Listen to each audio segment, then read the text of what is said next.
యశోద వైద్యుల అత్యాధునిక చికిత్సతో ప్రాణాపాయం నుంచి బయటపడిన రోగి.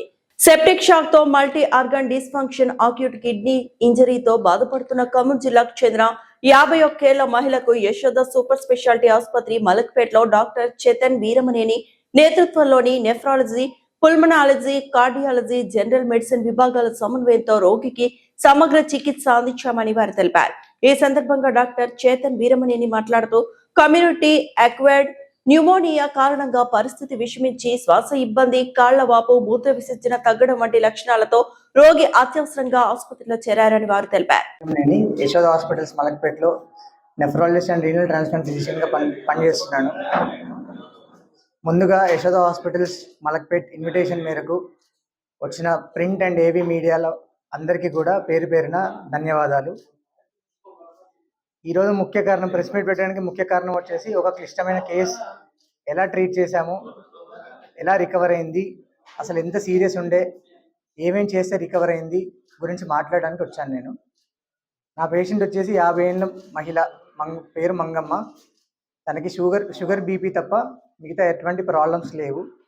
కానీ కొన్ని ఇన్ఫెక్షన్ రావడం వల్ల ఆ ఇన్ఫెక్షన్ ముదిరి మల్టీ ఆర్గన్ డిస్ఫంక్షన్, అంటే చాలా అవయవాలు, పెద్ద పెద్ద అవయవాల మీద ఎఫెక్ట్ పడడం జరిగింది.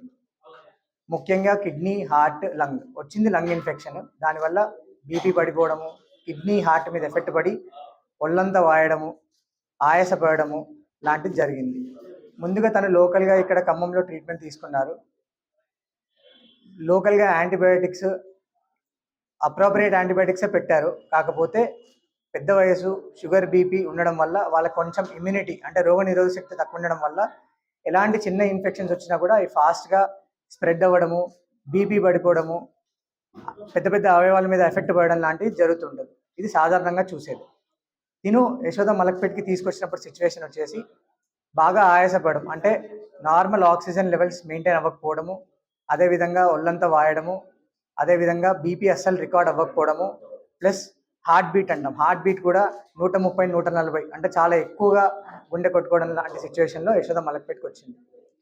ఆ సిచ్యువేషన్లో ఇమ్మీడియట్గా మనం బ్లడ్ టెస్ట్ కానీ అవసరమైన టెస్టులన్నీ చేసి చూస్తే ఇన్ఫెక్షన్ తీవ్రత చాలా ఎక్కువ ఉండి కిడ్నీ పనితీరు అనేది కంప్లీట్గా తగ్గిపోవడం జరిగింది. క్రియాటినిన్ అనేది 7 పైన ఉండడము, మూత్రం అస్సలు రాకపోవడము, బీపీ పెరగడానికి మెడిసిన్స్ పెట్టినా కూడా బీపీ వెంటనే ఇంప్రూవ్ అవ్వకపోవడము, ఈవెన్ సెలైన్ లాంటివి ఇచ్చినా కూడా బీపీ ఇంప్రూవ్ అవ్వకపోవడం లాంటివి జరిగింది. సో ఎమర్జెన్సీగా ఐసీయూలో అడ్మిట్ చేసి వెంటిలేటర్ సపోర్ట్, అంటే లోపలికి ట్యూబ్ వేయకపోయినా కూడా బయట నుండి కొంచెం వెంటిలేటర్ సపోర్ట్ ఇచ్చి ఇమ్మీడియట్గా యాంటీబయాటిక్ స్టార్ట్ చేసాం. అయినా కూడా ఒక 3-4 గంటల్లో మూత్రం అస్సలు కొంచెం కూడా మూత్రం రాకపోవడము, ఆయాసం తగ్గకపోవడంతో ఇమ్మీడియట్గా డయాలసిస్ చేయాల్సిన అవసరం పడింది. వీళ్ళలో బీపీ తక్కువ ఉన్న వాళ్ళలో సాధారణంగా రెగ్యులర్గా మన కిడ్నీ ఫెయిల్యూర్ అయిన పేషెంట్స్కి చేసే డయాలసిస్ చేయలేం. ఎందుకంటే ఆ బీపీ నార్మల్గా ఉంటేనే ఆ డయాలసిస్ చేయగలం. ఎందుకంటే ఆ డయాలసిస్ ప్రక్రియలో బీపీ ఫర్దర్గా పడిపోతుంది అనమాట. సో బీపీ లేని వాళ్ళకి చిన్న మెషిన్స్ మీద, రెగ్యులర్గా వాడే మెషిన్స్ మీద డయాలసిస్ చేయలేం. సో దీనికి వెంటనే సిఆర్ఆర్టీ, అంటే కంటిన్యూస్ రీనల్ రీప్లేస్మెంట్ థెరపీ, 24 గంటల ప్రక్రియ, 24 నుండి 48 గంటల ప్రక్రియ, అది వెంటనే చెప్పడం జరిగింది. అదేవిధంగా ఏదైతే బ్యాక్టీరియా కానీ మన ఇన్ఫెక్షన్ తీవ్రతను తగ్గించడానికి ఆక్సైరీస్ అనే ఒక అధునాతన ఫిల్టర్ గురించి కూడా వాళ్ళకి ఎక్స్ప్లెయిన్ చేయడం జరిగింది. వెంటనే వాళ్ళ కుటుంబ సభ్యులు అర్థం చేసుకొని, తీవ్రతను అర్థం చేసుకొని దానికి వెంటనే ఫైనాన్షియల్గా కానీ పేషెంట్ కండిషన్ బెటర్ అవ్వడానికి మీరు ఏమన్నా చేయొచ్చు అనేది హామీ ఇచ్చారు. సో వెంటనే తనకి సిఆర్ఆర్టీ, అది ఆక్సైరీస్ ఫిల్టర్ పెట్టి ఇనిషియేట్ చేయడం జరిగింది. అదృష్టవశాత్తు ఆ 24 గంటల ఒక్క ప్రక్రియలోనే పేషెంట్ బీపీ ఇంప్రూవ్ అయింది, కిడ్నీ స్టేటస్ ఇంప్రూవ్ అయింది. చేసిన 2వ రోజు నుండి ఆ 24 గంటలు అయిపోగానే పేషెంట్ మూత్రం రావడం స్టార్ట్ అయింది. అదేవిధంగా ఆయాసం కూడా తగ్గింది.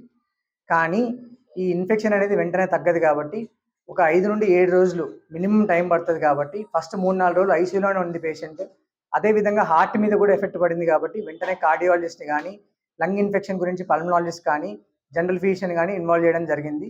అదేవిధంగా ఐసీయూలో ఉంది కాబట్టి క్రిటికల్ కేర్ టీమ్ అందరం కూడా ఒక టీమ్గా ఫామ్ అయ్యి పేషెంట్ని ఫుల్గా ట్రీట్ చేయడం జరిగింది. పేషెంట్కి ఆ ఒక డయాలసిస్ తర్వాత బీపీ ఇంప్రూవ్ అయింది. సో అది కాస్ట్లీ డయాలసిస్ కాబట్టి మళ్ళీ ఆ డయాలసిస్ చేయడం కొంచెం ఫైనాన్షియల్గా కూడా చూసుకోవాలి కాబట్టి మొత్తం 3 సెషన్లు డయాలసిస్ చేయడం జరిగింది. మిగతా 2 సెషన్స్ నార్మల్ డయాలసిస్ చేశాం. దాన్ని నార్మల్ మెషిన్ మీద చేసే సస్టైన్ డయాలసిస్ అంటాం అనమాట. సాధారణంగా 3 నుండి 4 గంటలు చేసే డయాలసిస్ తనకి 8 నుండి 12 గంటలు చేయాల్సి వచ్చింది. 3 డయాలసిస్ బ్యాక్ టు బ్యాక్, అంటే 3 రోజుల్లో 3 డయాలసిస్ చేసిన తర్వాత పేషెంట్ ఇంప్రూవ్ అవ్వడం జరిగింది. పేషెంట్ యూరిన్ వచ్చింది, క్రమేణా ఇన్ఫెక్షన్ తగ్గింది.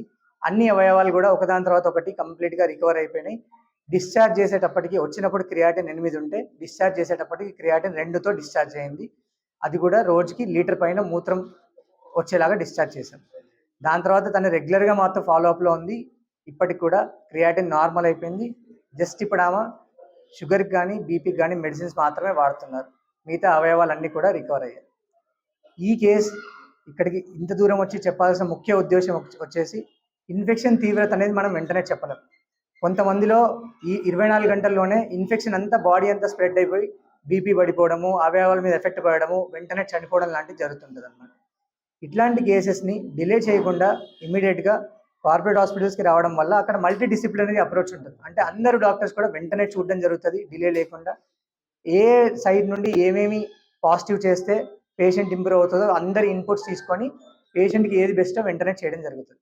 అదే కాకుండా ఈ అధునాతన డయాలసిస్ మెషిన్స్, అంటే సిఆర్ఆర్టీ మెషిన్స్ కానీ, ఈ అధునాతన ఫిల్టర్స్, ఆక్సిలరీస్ ఫిల్టర్స్ లాంటివి కానీ, ఇవి అవైలబిలిటీ వెంటనే ఉండడం వల్ల పేషెంట్ వల్ల కుటుంబ సభ్యులు మీరు ప్రొసీడ్ అవ్వచ్చు అని చెప్పిన వెంటనే మాకు హాఫ్ అన్ అవర్ నుండి గంట లోపలనే ఇవన్నీ కూడా స్టార్ట్ చేయడం జరుగుతుంది. ఆ ఫిల్టర్ కాస్ట్ వచ్చేసి 79,000 ఉంటుంది.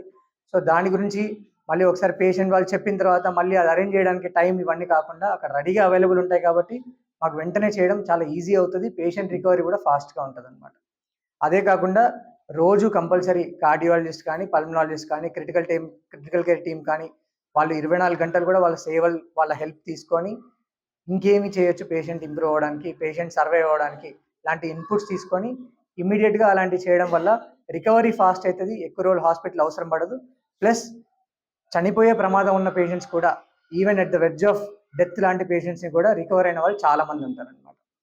ముఖ్యంగా ఎవరు ఇలాంటి జాగ్రత్తలు తీసుకోవాలంటే 24 గంటల్లోనే ఇన్ఫెక్షన్, అంటే జ్వరం స్టార్ట్ అయిన 24 నుండి 48 గంటల్లోనే ఆయాసం లాంటిది కానీ, లేదా గుండె దడదడ లాంటిది కానీ, మూత్రం తక్కువడం లాంటిది కానీ, వాపులు రావడం లాంటిది కానీ, ఇలాంటివి ఏమన్నా ఉంటే కనుక సివియారిటీని వెంటనే వాళ్ళు కానీ వాళ్ళ కుటుంబ సభ్యులు కానీ గుర్తించి వెంటనే మల్టీ స్పెషాలిటీ హాస్పిటల్స్కి షిఫ్ట్ చేసుకోవడం, ఎక్కడైతే ఇలాంటి మెషిన్స్, అధునాతన మెషిన్స్ అన్నీ అవైలబుల్ ఉంటాయో అక్కడికి షిఫ్ట్ చేసుకోవడం వల్ల ట్రీట్మెంట్ అనేది ఈజీ అవుతుంది.